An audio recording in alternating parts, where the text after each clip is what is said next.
नमस्कार। अजय चतुर्वेदी। आज 3 सितंबर महान स्वतंत्रता संग्राम सेनानी, संविधान सभा के सदस्य, उत्तर प्रदेश के पूर्व मुख्यमंत्री, केंद्रीय रेल मंत्री, कांग्रेस के राष्ट्रीय कार्यकारी अध्यक्ष पंडित कमलापति त्रिपाठी का 120वां जन्म जयंती समारोह। इस मौके पर परंपरागत रूप से वरिष्ठ पत्रकार देश के अशोक वानखेड़े उन्हें सम्मानित किया गया 1 लाख की पुरस्कार राशि से। साथ ही इस मौके पर प्रदेश कांग्रेस अध्यक्ष अजय राय, चंदौली के सांसद वीरेंद्र सिंह और तमाम नेतागण, समाजसेवी और पूर्वांचल की जनता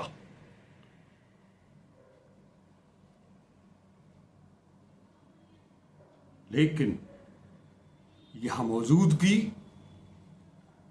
इन सब को जुटाने के लिए, इन सब कार्यक्रम के लिए पंडित कमलापति जी के पौत्र पूर्व एमएलसी राजेश पति त्रिपाठी और उनके पुत्र विधायक, पूर्व विधायक ललितेश पति त्रिपाठी, टीएमसी के कुछ नेता विजय शंकर पांडे, बैजनाथ सिंह, ये सब उपस्थित थे। बहुत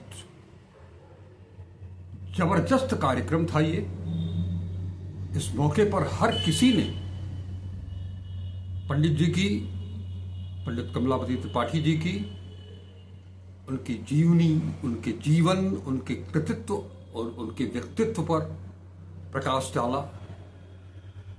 साथ ही बड़े भाई और वरिष्ठ पत्रकार अशोक वानखेड़े ने पंडित कमलापति त्रिपाठी का वो राजनीतिक जीवन और उससे बढ़ करके उनका पत्रकारिता जीवन,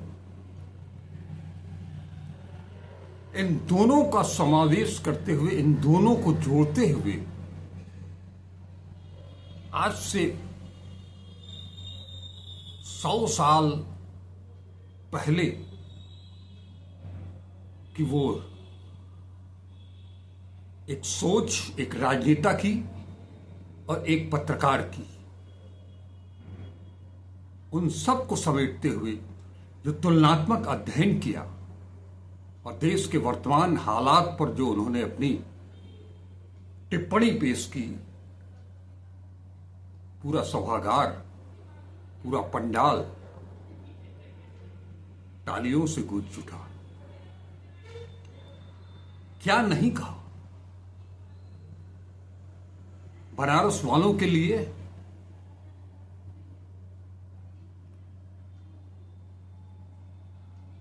उन्होंने साफ तौर पर कहा कि हम सब तो शर्मिंदा हैं ही,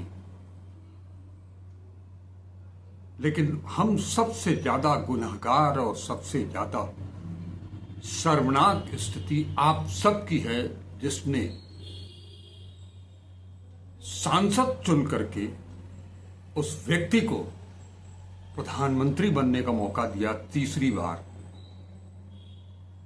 जिसके वो हकदार नहीं थे। सुनते हैं वानखेड़े साहब ने क्या कहा और साथ ही अन्य सभी नेताओं ने क्या कहा। चलते हैं, आपको सुनाते हैं, सीधे वानखेड़े जी से मिलाते हैं।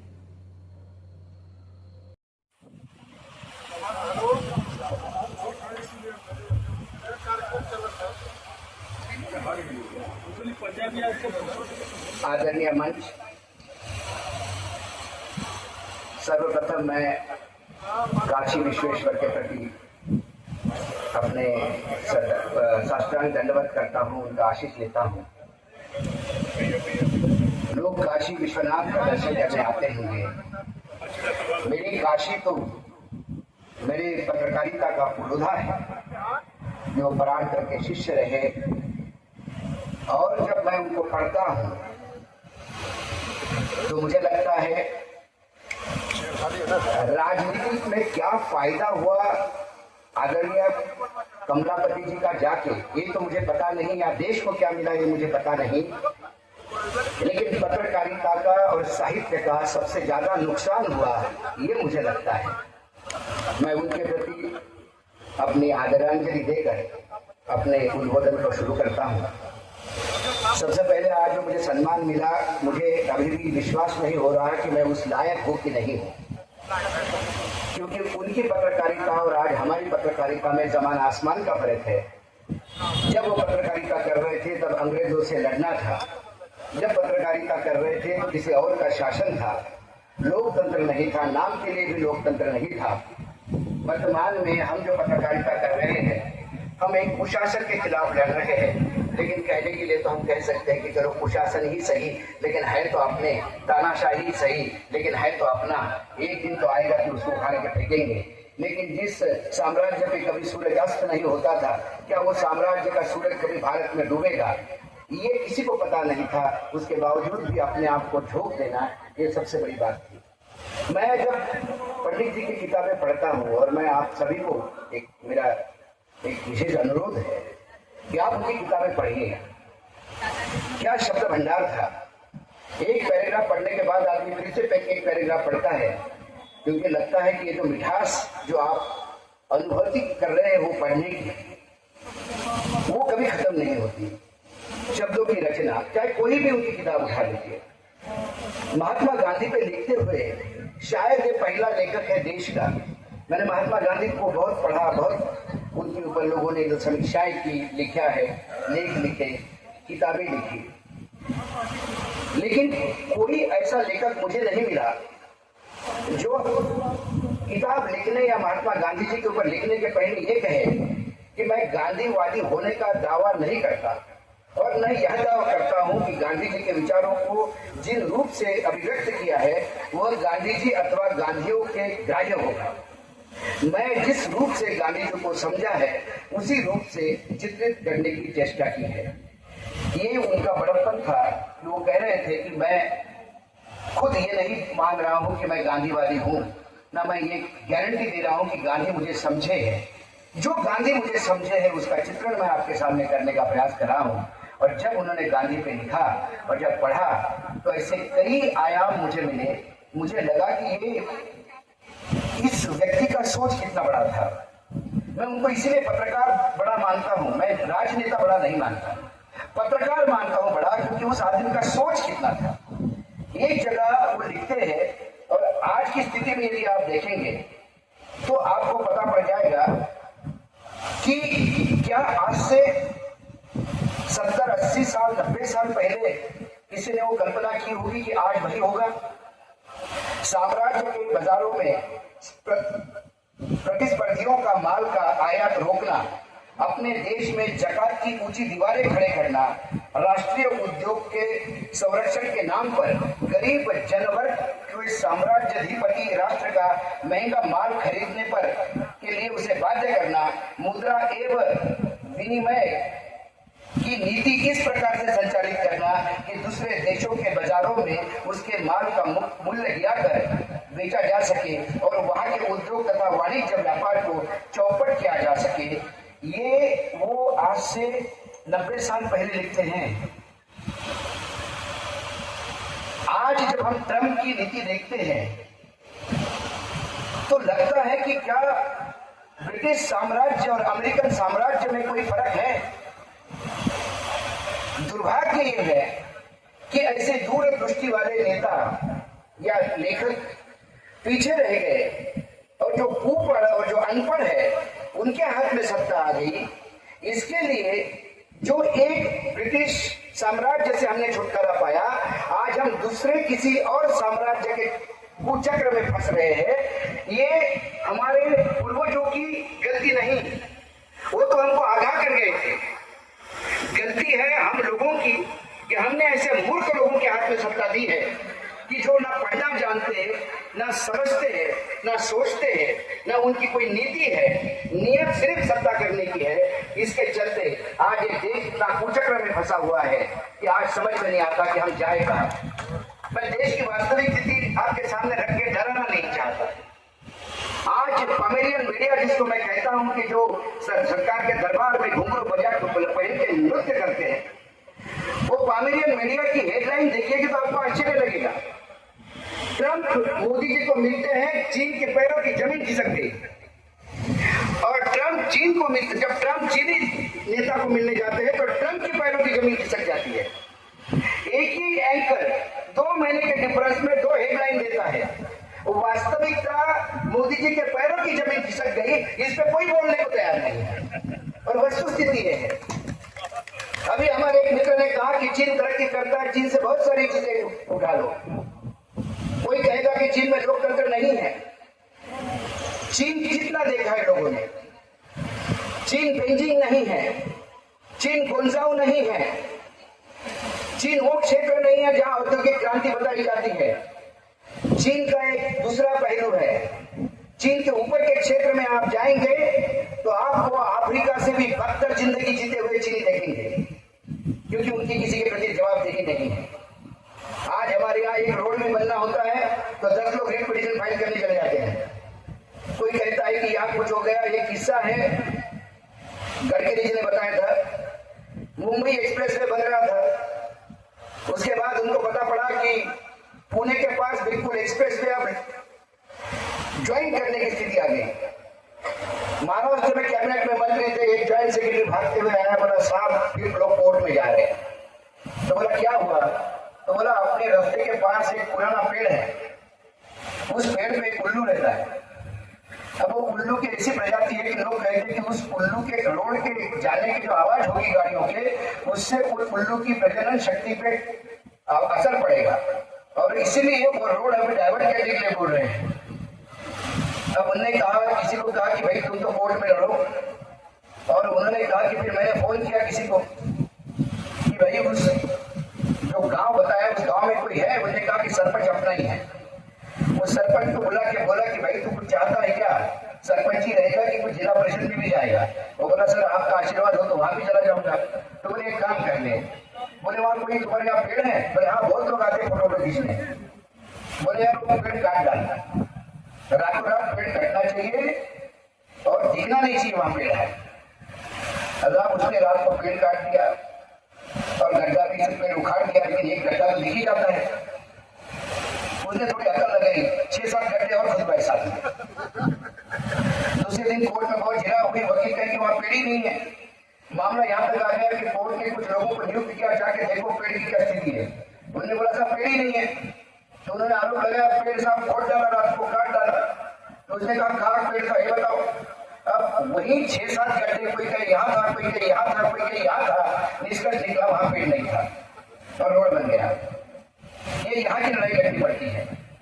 ये लड़ाई चाइना में नहीं है। मैं चीन में मैं भी गया हूँ, लेकिन आप सिर्फ विकसित देखते हैं क्योंकि चीन में जवाबदेही नहीं है। वहाँ हजारों के तादाद लोग बाढ़ में मर जाते हैं तो एक खबर तक बाहर नहीं आती। लेकिन हमारे यहाँ हमारे नेताओं को हर 5 साल बाद एग्जाम देनी पड़ती है, उनको जाना पड़ता है लोगों के बीच में। इसलिए चीन की तुलना हम नहीं कर सकते, लेकिन चीन के विरोध में मैं नहीं हूँ। मैं जानता हूँ कि चीन के लोग बहुत काम करते हैं। वो काम इसलिए करते हैं कि डंडे के भरोसे करते हैं। हमारे यहाँ आज महाराष्ट्र में ये स्थिति है कि कपास निकालने का काम किसी मशीन से नहीं होता। कपास जो पौधा होता है वो हाथ से निकालना पड़ता है। उसके लिए ये काम जनरली महिलाएं करती है। अब लाडली बहनों को पैसा मिलने लगा, तब से महिलाओं ने खेत में जाना छोड़ दिया। तो कपास प्लगिंग का जो प्रकार, कपास निकालने का जो रेट था वो 50 पैसे किलो से शुरू होता था, 2 रुपए 16, अभी वो 20-22 रुपए किलो हो गया। यदि 1 किलो कपास निकालने के लिए आप मजदूरी 22 किलो दोगे तो फिर आपको क्या रेट मिलेगा और आप क्या खेती कर पाओगे? कई चीजें हैं जो हमें देखना होगा। आज हम कहते हैं कि प्रधानमंत्री तो बोलने के लिए जाने जाते हैं कि भाई रेवड़ी मत बांटो, सबसे ज्यादा रेवड़ी वो बांटते हैं और कहते हैं रेवड़ी मत बांटो। तो रेवड़ियां बांटता कौन है? आज महाराष्ट्र में आज मध्य प्रदेश की स्थिति है कि यदि हर महीने 2000 करोड़ रुपए नहीं लेता है तो तनख्वाह नहीं होती। लेकिन बहनों को पैसा बरकरार है, किसी को बुजुर्ग को तीर्थ यात्रा जाना है तो वो जरूर है, बच्चों के स्कॉलरशिप के पैसे नहीं है, स्कूल पे छत नहीं है, रोड नहीं है। आज महाराष्ट्र जैसे राज्य में प्रगतिशील राज्य कहता है अपने आप को, वहाँ एम्बुलेंस कम और एम्बुलेंस ज्यादा चलती है। जो बाबू के बीच में धोती पहन के पेशेंट को हाथ में लेके कंधे पे लेके लोग भागते हुए हॉस्पिटल में जाते हैं। ये रोज चित्र छपते हैं, रोज आते हैं, लेकिन किसी को शिकन नहीं आती, क्योंकि हम इसमें ज्यादा चिंतित है कि मंदिर कहाँ बनेगा, इस मस्जिद में कौन है, यहाँ पहले मंदिर था क्या। ये नरेशन बदलना होगा। हमारे यहाँ 2014 के बाद लोग कहते हैं कि भाई कंगना रनावत जी बहुत विदुषी है, उन्होंने कहा कि 2014 के बाद देश को आजादी मिल गई। हमने बोला ठीक है, मान लिया। 2014 के बाद देश को आजादी नहीं मिली। वास्तविकता 2014 के बाद देश फिर एक बार पारतंत्र में चला गया। ये दूसरी आजादी की लड़ाई लड़नी है, और ये लड़नी अपने से है। राम से लड़ने में रावण को तकलीफ नहीं थी, और रावण राम को पूरी तरह से बराबरी से लगे हुए थे। एक घर का विभीषण निकला और रावण को मृत्यु को सामने जाना पड़ा। हम अंग्रेजों से लड़ने में डरते नहीं हैं, हमें डर है अपने विभीषणों से। हमारे यहाँ जो नए अंग्रेज पैदा हो गए, जो कभी धर्म की अफीम चलाते हैं, कभी इमोशनल बोलते हैं, आज पूरे देश का 60% हिस्सा एवरेज यदि पूरे देश का निकाले, कन्याकुमारी से कश्मीर तक पानी के नीचे है। 60 से 70% किसान की पूरी फसल पानी के बीच में है। देश में हाहाकार है। जितने पहाड़ी राज्य है, चाहे जम्मू कश्मीर हो, उत्तराखंड हो, चाहे हिमाचल हो, हर जगह बादल फटने से सैकड़ों के तादाद में लोगों की मौत हुई है। आज भी ऐसी कई घर है कि बादल फटे, मलबा आया, मलबा आने के बाद 2 महीने हो गए, लेकिन मलबा हट नहीं पा रहा है। उन्हें पता नहीं है कि नीचे जो लोग हैं उनकी डेड बॉडी भी उनको मिलेगी कि नहीं मिलेगी। जब देश के सामने इतनी सारी समस्याएं हैं, तो हमारे प्रधानमंत्री के पास सबसे बड़ी समस्या है कि मेरे मां को गाली दी। अब राष्ट्रीय मां हो गई और राष्ट्रीय मां को गाली हो गई, और इस गाली को लेके पूरा देश आंदोलित है। मुझे दया आती है भाजपा वालों पे। कई बार मुझे लगता है कि क्यों आप इतना बददिमाग काम करते हैं, दिमाग होने के बाद भी क्यों घर पर रख के जाते हैं, क्यों दिमाग लगा के काम नहीं करते। गाली कितने की इस पे महत्वपूर्ण होता है। कोई भी ऐसा कह रहा नत्थु खेरा, अभी मैं यहाँ बात कर रहा हूँ, कोई वहां जाके मुझे गाली देगा तो उससे मुझे क्या फर्क पड़ेगा। एक पंक्चर वाला लड़का जिसका कोई राजनीति से लेना देना नहीं, किसी राजनीतिक दल से नहीं है, कांग्रेस आरजेडी की रैली खत्म होकर चली गई, इस मंच को उठाने के लिए टेंट हाउस वाला आया, माइक चालू था, एक छिछोरा ऊपर आया, उसने एक गाली बक दी। उसके बाद हो गया कि पूरे देश पर संकट आ गया, प्रधानमंत्री के मां को गाली दी। और मैं मानता हूं किसी भी मां को गाली देना गलत है, हम निषेध करते हैं। कोई भी हो, छिछोरा भी हो, कोई भी हो, मां को गाली नहीं देना चाहिए। लेकिन फिर जिसके घर शीशे के होते हो, दूसरे घर पे पत्थर नहीं फेंकते।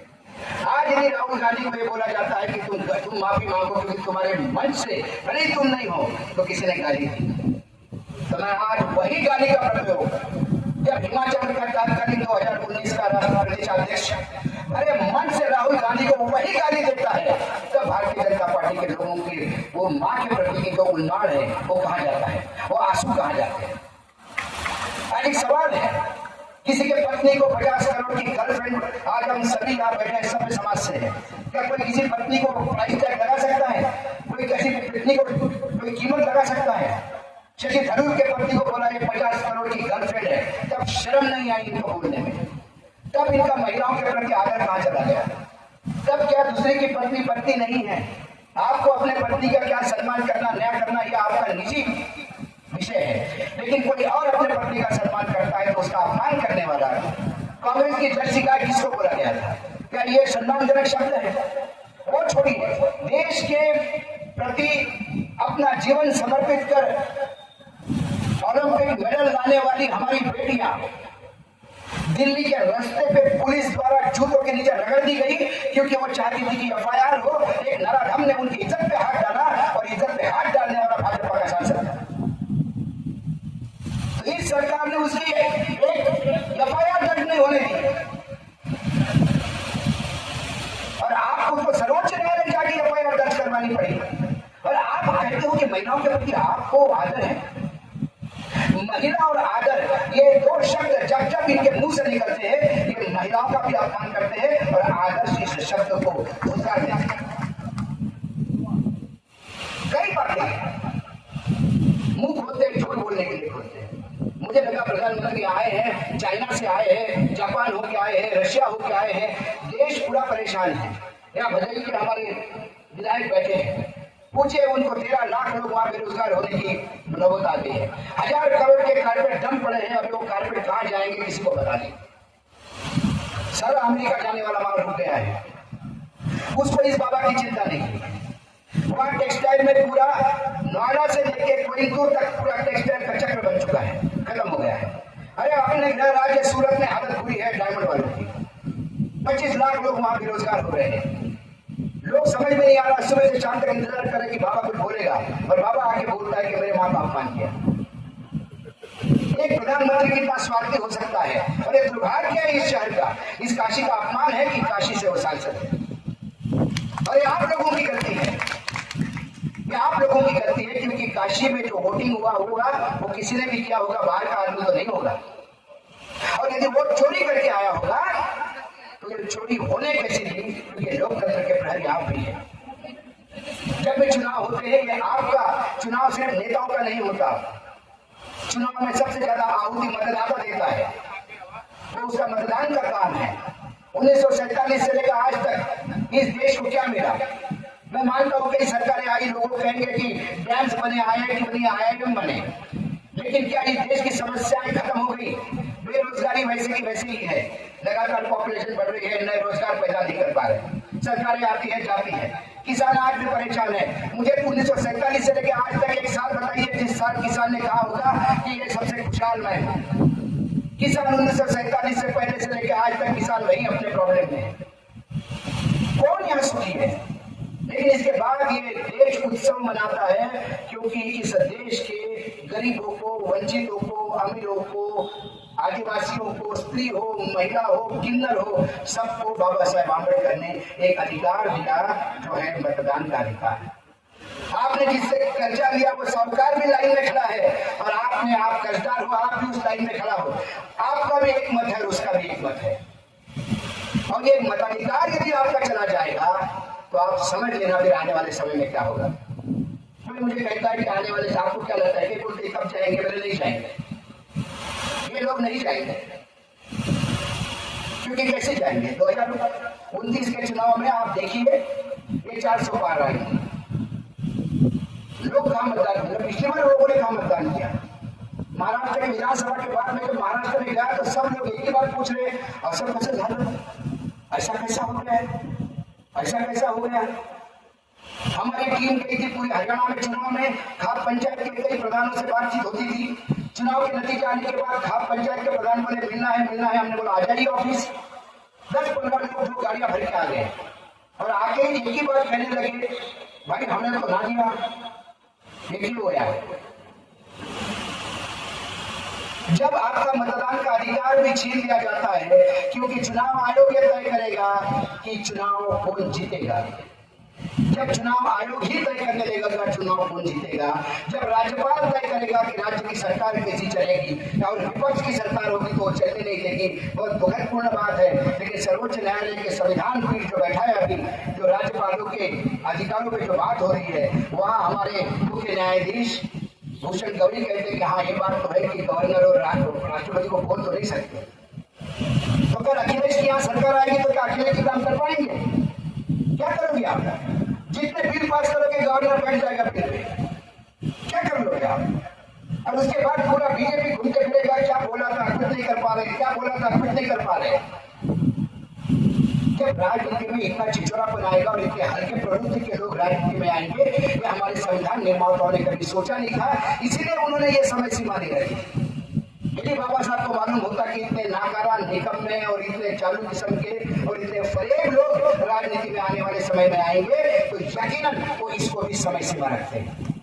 लेकिन उन्हें विश्वास था, इस देश की जनता पर विश्वास था, और आज यदि जनता भुगत रही है तो उसके लिए जनता ही जिम्मेदार है। वोट चोरी वो तो होगी, क्या होगा? आखिरी दिन था एप्लीकेशन लगाने का, और देख लीजिए, आप याद करोगे मुझे, जब चुनाव आयोग बिहार के लिए अंतिम सूची देगा, वो सूची वही होगी जो उसको देनी होगी। वो सूची वही होगी जहाँ विपक्ष का मतदान नहीं होगा। वो सूची वही होगी जो यूपी के आपके लगे हुए हिस्से के लोग बिहार के अलग अलग क्षेत्रों में मतदाता रजिस्टर किए जाएंगे। वो सूची वही होगी जहाँ एक घर में 120 लोग होंगे। वो सूची वही होगी जहाँ घर का नंबर 000000050 होगा। वही सूची होगी। क्या कर लोगे आप? न्यायपालिका पे जाओगे? कौन सी न्यायपालिका? जिस न्यायपालिका में भारतीय जनता पार्टी के प्रवक्ता को न्यायाधीश बनाया जाता है। महाराष्ट्र में एक बीजेपी के प्रवक्ता को उठा के उच्च न्यायालय में दे दिया, और उनसे क्या अपेक्षा करते हैं? और मैडम ने पहले ही के जरागे का सुना और कहा कि 3 बजे के पहले निकल जाए यहाँ से। क्यों नहीं कहेगी? भारतीय जनता पार्टी में पूरा जीवन गया, प्रवक्ता रही है, वो कैसे न्यायपालिका की चेयर पर बैठ के? क्या आप न्यायाधीश बनाने के पहले देखते नहीं कि इसकी विचारधारा क्या है? और ऐसा ही चलता रहा तो फिर न्यायपालिका से क्या उम्मीद करना? न्यायपालिका के न्यायाधीश कहते कि मैंने भगवान को बोला क्या करो, भगवान ने बताया। तो फिर तुम्हें काय को चीफ जस्टिस बनाए? बड़े बड़े मंदिरों को पंडितों को बिठा दे, भैया तो पूजा करता है, शाम के टाइम पे जरा 2-4 फैसले भी सुना लिया था। सुबह जा और शाम को बता कि मैंने 4 फैसले पूछे थे, भगवान ने ये बोला कर दो। क्यों वकीलों की जरूरत है? किस बात की जरूरत है? राज्यपालों को असीम अधिकार मिलने के बाद सरकारों की क्या जरूरत है? राज्यपाल नियुक्त करेंगे, वो सरकारें चलाएंगे। क्योंकि अभी ये संविधान मिटाने का समय है। ये 370 यही नहीं मांग रहे थे, ये 370 इसलिए मांग रहे थे कि इनको मनुस्मृति लागू करनी है। संविधान से क्या परहेज है? नरेंद्र मोदी और पूरे कुंबे को संविधान से एक ही परहेज है कि संविधान आपको अधिकार देता है बोलने का, संविधान अधिकार देता है पूछने का। अधिकारों से इन लोगों को परहेज है। आप अधिकार नहीं कर सकते। आपको जैसा हम रखेंगे वैसा रहना होगा, हम जो कहते हैं वैसा खाना होगा, हम जो बोलते हैं वही पहनना होगा। वही मनुस्मृति है और हम वही चाहते हैं। इस देश को हिंदू राष्ट्र बनाएंगे। क्या हिंदू राष्ट्र बनाओगे आप? हिंदुत्व की परिभाषा क्या है जानते हैं? आज मुझे बहुत अच्छा लगा कि इस कार्यक्रम की शुरुआत मंत्रों घोष से हुई। आज अच्छा लगा, वंदे मातरम भी यहाँ बोला गया। ये किसने कहा वंदे मातरम को? हमको परहेज है। और ये किसने कहा कि वंदे मातरम और मंत्र घोष इनके बाप की बदौलत है, इनकी मलिकियत थोड़ी है। हम भी हिंदू है, हमें भी अधिकार है, हम भी जाएंगे पूजा करेंगे, लेकिन हम हमारा हिंदुत्व हमारे हिसाब से करेंगे, तुम्हारे हिसाब से नहीं करेंगे। क्योंकि तुम्हारा हिंदुत्व नहीं है, हिंदुत्व के नाम से छना हुआ है। हिंदुत्व कभी मंदिरों का, मैं तो महाराष्ट्र से आता हूँ, मेरा जन्म महाराष्ट्र में हुआ, जहाँ तो संतों की भूमि मानी जाती है महाराष्ट्र। और महाराष्ट्र के संत हमेशा कहते हैं मंदिरों में जाने की जरूरत ही नहीं है। और ये तो छोड़िए, उपनिषद में एक श्लोक है संस्कृत का, जिसमें कहा जाता है कि भगवान का तुमको दर्शन करना है और आराधना करनी है, तो आप जहाँ खड़े हो वहीं से भगवान के लिए सुर लगाओ, लग जाएगा सुर तुम्हारा। लेकिन तुमको ज्ञानी होना चाहिए। जो अज्ञानी है उसके लिए मूर्ति की कल्पना की गई है, जो अज्ञानी है उसके लिए मूर्ति की कल्पना की है। निराकार है हमारा भगवान, निराकार ओंकार बोलते हैं। लेकिन आपको तो इवेंट करना है। यहाँ के सांसद है, पूछता हूँ क्या दिया सांसद साहब ने? कितने उद्योग आ गए यहाँ पे? समोसा बेचो, चाय बेचो, आने वाले टूरिस्ट की सेवा करो, बनारस का भला हो जाएगा। बनारस इसके लिए मोहताज नहीं था कि नरेंद्र मोदी आ जाएगा तो टूरिस्ट आएगा। नरेंद्र मोदी की पीढ़ियां पैदा होने के पहले से बाबा का दर्शन के लिए पूरा विश्व आता है, उसको किसी की जरूरत नहीं है। उस बाबा को घर नहीं दे रहे हो, आप गुजराती व्यापारी की व्यवस्था कर रहे हो। कॉरिडोर वॉरिडोर कुछ नहीं होते हैं, ये दुकानें होती है। और ये दुकानें किस लिए हैं? मुझे कह रहा था यहाँ समोसा चाय बनाओगे आप, बेचोगे नहीं, क्योंकि बेचने के लिए कोई गुजराती आगे बैठेगा, आपसे काम करवाएगा, सब काम करेगा। आज जो भी बड़ी इंडस्ट्रीज है गुजरात जाती है। प्रधानमंत्री गुजरात के प्रधानमंत्री है कि पूरे भारत के प्रधानमंत्री है, ये उनको एक बार बताना होगा। ऐसी कई चीजें हैं जो देश 81 करोड़ लोग जिस देश में 5 किलो अनाज पे जिंदा है सरकार की, और प्रधानमंत्री ने कहा, मेरे शब्द नहीं है, यदि 5 किलो अनाज नहीं दूंगा तो लोग भूखे मर जाएंगे। जिस देश की स्थिति ये कर दी इस आदमी ने कि 5 किलो अनाज नहीं देने के बाद 81 करोड़ लोग भूखे मरते हैं, 70% जनता गरीबी रेखा के नीचे है। हम तीसरी इकोनॉमी कहां से बनने जा रहे हैं भैया? कौन से दुनिया में रह रहा है? या तो ये बता कि कोई भूखा नहीं मर रहा है, या तो ये बता कि ये भूखमंगे है, तो फिर ये भिखारी है, तुमने 81 करोड़ लोगों को भिखारी बना दिया, तो मेरी इकोनॉमी तीसरी कैसी हो गई? कोई तारतम्य नहीं है, कहीं कुछ बताने की जरूरत नहीं है। आप आप कहेंगे कि हमने पाकिस्तान के ऊपर हमला कर दिया और पाकिस्तान ने सीज फायर किया, हम मान गए। कौन लगता है पाकिस्तान तुम्हारा? वही रखा है, लड़की बैठी है वहां पे, जो नाराज हो जाएगी। उन्होंने बोला सीज फायर। अमित शाह जी के शब्द है लोकसभा में कि आज तक जितने युद्ध हुए, चाहे शास्त्री जी ने किया हो, चाहे इंदिरा जी के समय किया हो, सारे युद्ध में हम जीतने के बाद हमने पीओके क्यों नहीं लिया? ये कमजोरी थी उस नेतृत्व की। उन्होंने तो लाल बहादुर शास्त्री से लेकर सबको एक लाइन में नापा। अब क्या हो गया भैया, आपने तो जीत लिया सिंदूर, आप पीओके क्यों नहीं लिया? कहां फटका लग गया कि वो अमेरिका से बाप ने बोल दिया ए बंद कर, और बंद कर दिया। समझ में नहीं आता इनका, ये करते कुछ है बोलते कुछ है।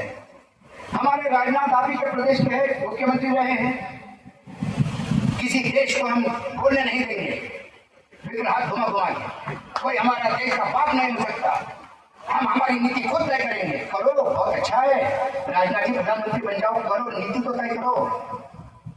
सबसे ज्यादा तेल कहां से खरीद रहे हैं? अमेरिका से खरीद रहे हैं। अमेरिका का कपास का मार्केट, भारत का मार्केट कपास के लिए किसने खोला? इन्होंने खोला। 11% रेट, 11% ड्यूटी खत्म कर दी।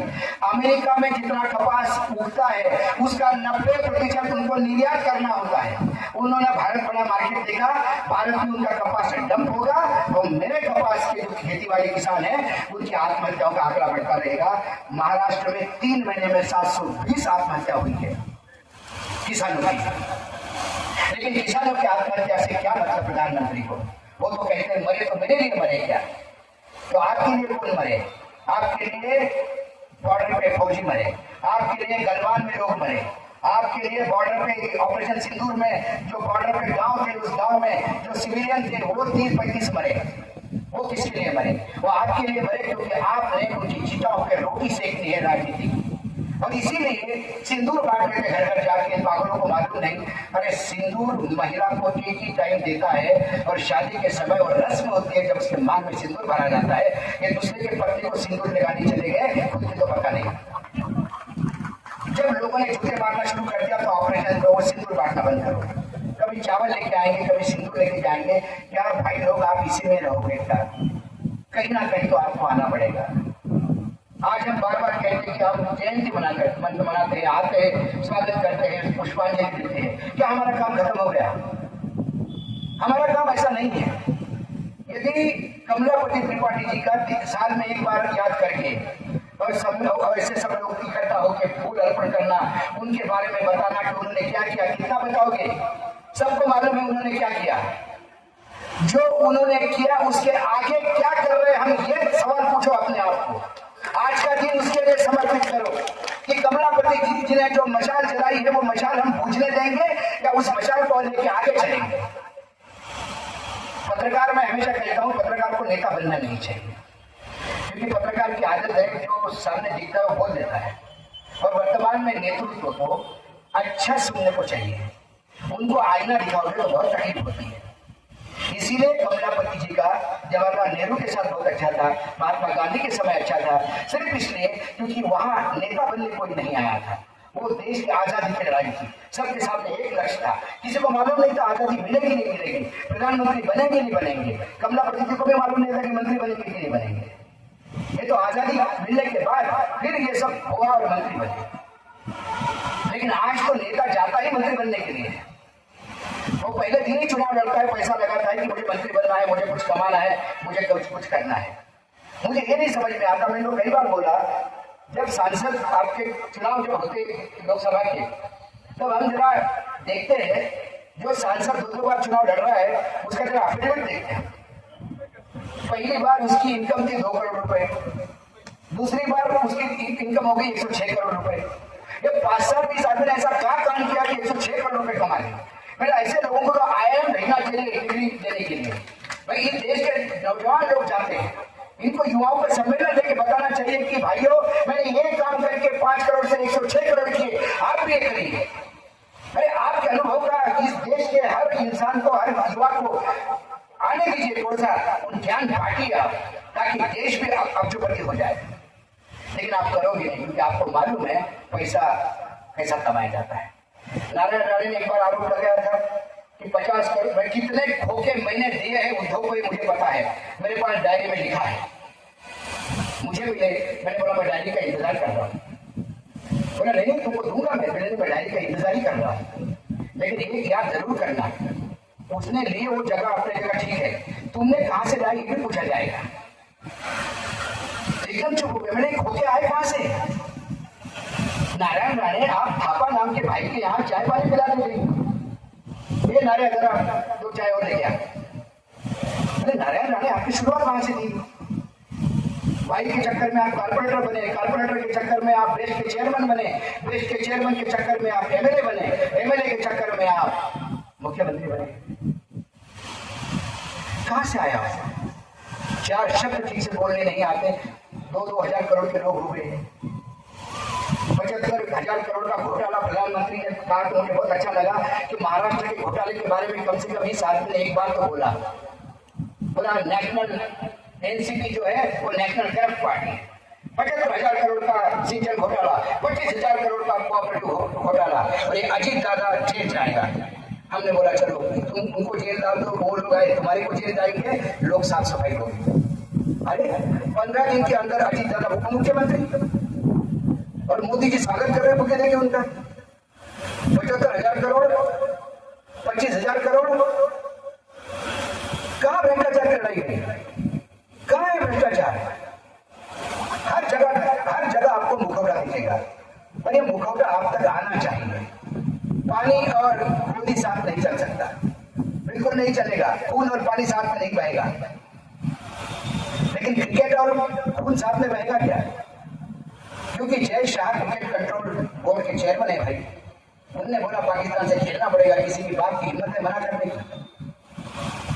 ऐसे कई उदाहरण आपको दिखेंगे कि जो लगातार इस समाज में हो रहे हैं, और ये होने दे रहे हैं, इसके लिए हम जिम्मेदार हैं। हम हमेशा भगत सिंह पड़ोस के घर में पैदा करवाते हैं, हमको भगत सिंह अपने घर में नहीं चाहिए। आज क्या बनारस में दिल पे हाथ रख के बोलिए, बनारस में लोकसभा चुनाव में वोट चोरी नहीं हुई, मत चोरी। ऐसा क्या हुआ? 8वें राउंड तक कोई एक जीत रहा था, 8वें राउंड तक के बाद अनाउंसमेंट ही बंद हो गया, और एकदम रिजल्ट आ गया, जीत गए। कैसा हुआ? जनता कैसी चुप है? आदरणीय कमलापति जी एक संपादक थे, और उन्होंने एक ही आह्वान किया था कि साइमन कमीशन तो चला गया, तो बनारस के युवकों को क्या हुआ? उनके एक आवाज पे बनारस धड़क उठा। आज वो लेखनी है,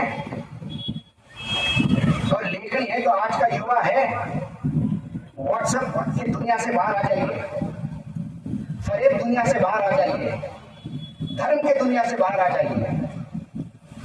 और ये भगवान शिव की भूमि है, यहाँ तो शिव जी से तो भोले कोई नहीं है। एक चोर घंटा चुराने के लिए चला गया शिव जी के मंदिर में, और जब वो घंटा निकल नहीं रहा था तो वो शिव जी के पिंड के ऊपर खड़ा होकर घंटा तोड़ने लगा। शिव जी प्रसन्न हो गए, वो डर गया, शिव जी साक्षात पकड़ने आ गया। बोले अरे ऐसा मैंने साधक नहीं देखा, अपने आप को समर्पित कर दिया, बता तुझे क्या चाहिए?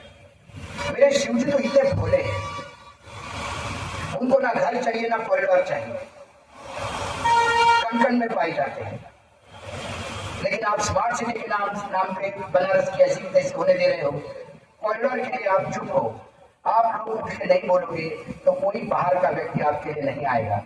महात्मा गांधी भी जब सामने आए, क्योंकि जनता में धक-धक, एक बार यदि निखारा जल जाए तो उसमें फूंक मारने वाले 4 लोग आ जाएंगे, जयप्रकाश भी आ जाएंगे, गांधी भी जाएंगे, सुभाष चंद्र बोस भी जाएंगे, कमलापति जी भी आएंगे। लेकिन उन निखारे को जलने दो, निखारा फूट चुका है, उसको जलाने का काम करिए। ये बार बार मैं आह्वान करता हूँ, क्योंकि किसी भी, मैं तो हमेशा बीजेपी वालों को कहता हूँ, कई कहते हैं कि आप बहुत, मैंने बोला मंच आपका, मैं आज फिर इस फाउंडेशन की तरफ से आपके परमिशन से बोल रहा हूँ, इसी धरती पर, काशी के धरती पर प्रधानमंत्री की कॉन्फ्रेंस है, बीजेपी के नेता सरकारी आंकड़ों के साथ हमारे साथ खड़ा हो जाए, उसी सरकारी आंकड़ों के साथ हम भी बैठेंगे और हम उनको पूछेंगे देश में तरक्की कहाँ करेंगे, वो बताए उसी आंकड़ों के साथ। लेकिन बार बार वो इमरजेंसी पे ना जाए, 2014 के बाद की तरक्की की बात करें। रुपए का मूल्यांकन से लेके इंडस्ट्रियल आउटपुट से लेके एग्रीकल्चर आउटपुट से लेके सारी चीजें बताए कहाँ तरक्की की है देश ने। और मैं पूछता हूँ कि आपका योगदान क्या है देश में? आपका योगदान सिर्फ मस्जिदों को गिराने में और मंदिर ढूंढने में है। मंदिर और मस्जिद करके आपने और क्या किया? कब्रिस्तान कब्रिस्तान, कई बोलते कि गले में इसका मंगलसूत्र निकाल के दे देंगे। इतना झूठ बोलने वाला ये आदमी, और हम उसको प्रधानमंत्री करते हैं और आप उसको सांसद बोलते हैं। मुझसे ज्यादा शर्म तो आप लोगों को भी आनी चाहिए, क्योंकि आपकी बदौलत ही हम उनको झेल रहे हैं। कई चीजें हैं बताने की। महात्मा गांधी को लेकर हमेशा एक बात होती है, और वो भी मुझे भी लग रहा था कि जब अहिंसा की बात करते हैं तो लोग लगातार जो ये राइटिस्ट है या संघ वाले हैं वो कहते हैं कि नहीं, अहिंसा से क्या होगा, अहिंसा गलत है। और अहिंसा के गलत करते करते इन्होंने उस फकीर की हत्या करवा दी। हत्या करवाने वाले कौन थे, किसके लोग थे, ये बार बार बताने की जरूरत नहीं है। लेकिन महात्मा गांधी के अहिंसा पे जो लिखा है वो अप्रतिम है। मतलब मैंने पहली बार जब मुझे लगा कि नहीं, महात्मा गांधी की अहिंसा को इस रूप में भी आप देख सकते हैं। पंडित जी लिखते हैं कि अहिंसा कोई नया कंसेप्ट नहीं था। हमारे यहाँ बुद्ध से लेकर महावीर तक और सनातन धर्म में युगों युगों से अहिंसा चलता आ रहा है। तो मैं कोई नई बात बता नहीं रहा हूँ, लेकिन उन और इनके अहिंसा में क्या फर्क है ये आदरणीय कमलापति जी रेखांकित करते हैं। इस प्रकार से स्पष्ट हो जाता है कि गांधी जी का अहिंसा का रूप वह नहीं है जो पुराने धर्म गुरुओं द्वारा उपस्थित किया जाता रहा है। अहिंसा का नाम पुराने ऋषि मुनि अथवा बुद्ध, ईसा, महावीर, स्वामी ले चुके हैं। वैष्णव संतों ने बार बार उसका पाठन, कई जगह उसका जिक्र किया है, लेकिन अहिंसा का ये पुराना रूप रहा है। आज जब महात्मा गांधी अहिंसा का नाम लेते हैं तो संभवतः उनका वही पुराना रूप लोगों के सन्मुख खड़ा हो जाता है। यह स्वाभाविक है, क्योंकि अहिंसा शब्द शास्त्रियों से, परंपरा, इतिहास से अर्थ भरा हुआ है उसका। लेकिन गांधी की अहिंसा बिल्कुल दूसरा स्वरूप लेकर उपस्थित हुई है। अब देखिए, वह यूरोप के उस निर्जीव शांतिवादियों की अहिंसा नहीं जो युद्ध का विरोध होने का दावा तो करते हैं पर अवसर आने पर चुप हो जाते हैं। उनका शांतिवाद उनकी जड़ निष्क्रियता के सिवा और कुछ नहीं। गांधी की अहिंसा बुराई से भागने वाली नहीं, बुराई से भिड़ने वाली है। वह संघर्षात्मक है जो अशुभ और असत का प्रबल विरोध करने पर तुली हुई है। प्रतिरोध की मात्रा यहाँ तक बढ़ती है कि वह प्रचंड विद्रोही का रूप धारण करती है और बहुधा स्वतः आक्रामक तक हो जाती है। अन्याय और अशुभ को सहनशीलता तो क्या, उपेक्षा के दृष्टि से भीड़ देखना वह अनुचित, अनैतिक समझती है। अहिंसा गांधी की विरोध प्रकट करती है। गांधी की अहिंसा बुराई से लड़ती है। बाकी लोगों की अहिंसा बुराई की तरफ देख के आंख मूंद लेती है। ये पहली बार मैंने इतना गांधी को पढ़ा, मैंने इतना गांधी के बारे में किया, लेकिन मुझे भी कई बार लगता था कि कुछ जगह पे अहिंसा काम नहीं करेंगे। लेकिन कमलापति जी का जब मैंने किताब पढ़ी तो मुझे लगा नहीं, महात्मा गांधी की अहिंसा ही काम करेगी, क्योंकि अहिंसा प्रतिरोधक भी है। कई जगह उन्होंने, अब वर्तमान, यदि मैं आज कहूँ वर्तमान नेताओं का, उन्होंने गीता का श्लोक का बहुत अच्छा उपयोग करके सुर और असुर, इसका उन्होंने, अब आज मैं जब बताऊंगा उसके कैरेक्टर, ये गीता में श्री कृष्ण ने कहा हुआ है, बराबर पंडित जी ने उसका सही जगह पर उपयोग किया। तो आपको जब मैं जब बताऊंगा उसका भावार्थ तो आपको समझ जाएगा कि किसका व्यक्ति चित्र खड़ा हो रहा है। अहिंसा, सत्य, आक्रोध, त्याग, शांति, किसी की निंदा ना करना, प्राणी मात्र के प्रति दया भाव, अनुरूपता, लज्जा, स्थिरता, तेजस्वी, क्षमा, धैर्य, वायाभ्यंतर, शुद्धि, अद्रोह, अनावश्यक दम का अभाव और दैवी प्रवृत्तियां है, ये अहिंसा है। हिंसा क्या है? हिंसा अर्थात असुर स्वभाव वाले मनुष्य हिंसात्मक माने जाते हैं। असुर स्वभाव वाले मनुष्य ना तो जानते कि उनका कर्तव्य क्या है। ध्यान से सुनिएगा, ये किसका चित्र रेखांकित हो रहा है आपको समझ में आ जाएगा। असुर स्वभाव वाले मनुष्य ना तो जानते कि क्या कर्तव्य है, ना जानते कि क्या अकर्तव्य है, ना उनमें सत्याचरण होता है, ना